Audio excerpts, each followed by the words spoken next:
కుట్రలకు care of address BRS party అని ఆరోపించారు Devarakadra MLA Madhusudan Reddy.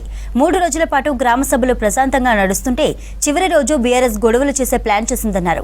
Palamuru జిల్లా అభివృద్ధిపై మాట్లాడిన మాజీ మంత్రి హరీష్ రావు వ్యాఖ్యలను ఖండించారు మధుసూదన్ రెడ్డి.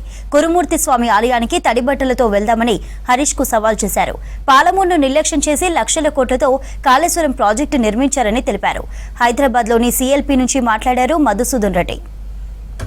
ఎకనామిక్ సర్వే ద్వారా సర్వే చేసినప్పుడు రేషన్ కార్డ్స్ లేని వాళ్ళ వివరాలు, అదేవిధంగా మీ సేవలో దరఖాస్తు పెట్టుకున్న వాళ్ళ వివరాలు, 21వ తారీఖు నుంచి 24వ తారీఖు వరకు జరిగిన గ్రామ సభలలో దరఖాస్తులు పెట్టుకున్న వాళ్ళకు కూడా వాళ్ళ లిస్ట్ అంతా కూడా ఫైనలైజ్ చేసి వాళ్ళకు కూడా రేషన్ కార్డ్స్ ఇవ్వడం జరుగుతూ ఉందని చెప్పి కూడా ఈ సందర్భంగా తెలియజేస్తా ఉన్నా. హరీష్ రావు గారు మాట్లాడుతూ పాలమూరు జిల్లాను మేమే పచ్చగా చేసినాం, పాలమూరు జిల్లాకు నీళ్లు తీసుకొచ్చినాం, పాలమూరు రైతులకు నీళ్లు అందించినామని చెప్పేసి పచ్చి అబద్ధాలు మాట్లాడిన హరీష్ రావు గారి గురించి మీకు కొన్ని విషయాలు ఇక్కడ తెలియజేయాలని చెప్పేసి ఈ ప్రెస్ మీట్ పెట్టడం జరిగింది. కాళేశ్వరం కంటే 1 year ముందు స్టార్ట్ చేసిన పాలమూరు రంగారెడ్డిని గాలి కొదిలేసి కురుమూర్తి స్వామి గుడికాడికి వచ్చి ప్రమాణం చేద్దాం రా, తడిబట్టలతో వస్తా అని చెప్పేసి ఏవేవో మాట్లాడుతూ ఉన్నావు. హరీష్ రావు, నేను ఛాలెంజ్ చేస్తున్నా, నువ్వు చెప్పిన మాట 2017లో జూన్ 2017లో నువ్వు కోయిల్ సాగర్ కాడికి వచ్చినావు. కోయిల్ సాగర్ నా నియోజకవర్గంలో ఉంది.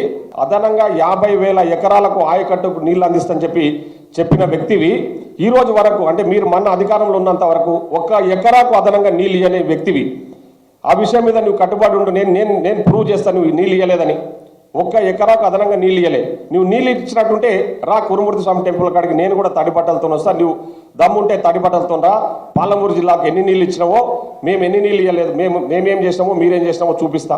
గతంలో కాంగ్రెస్ పార్టీ కానీ TDP పార్టీ కానీ ఏ ప్రాజెక్టులు పాలమూరు జిల్లాలో పూర్తి చేసి ఈరోజు పాలమూరు జిల్లా ప్రజలకు అందిస్తున్నారో, మీరు అధికారంలోకి వచ్చినాక మీరున్న 10 ఏళ్ల కాలంలో పాలమూరు జిల్లాకు ఎక్కడెక్కడ నీళ్ళు ఇచ్చినావో, ఏమేమి నీళ్ళు ఇచ్చినావో దాని మీద చర్చ సిద్ధంగా ఉన్నాం. మేము ముఖ్యంగా దక్షిణ తెలంగాణను ఏ విధంగా నిర్లక్ష్యానికి గురి చేసిరో ఆ వివరాలన్నీ మా దగ్గర ఉన్నాయి. మేము చర్చకు సిద్ధంగా ఉన్నాం. నీకు దమ్ము ఉంటే నువ్వు రా. కానీ ఈరోజు పాలమూరు జిల్లా మీకు భిక్ష పెడితే ఆ పాలమూరు జిల్లాకే మోసం చేసిన వ్యక్తులు, పాలమూరు జిల్లాకే అన్యాయం చేసిన వ్యక్తులు మీరు మళ్ళీ ఈరోజు పాలమూరు జిల్లా గురించి పదే మాట్లాడుతూ పెద్ద గొప్ప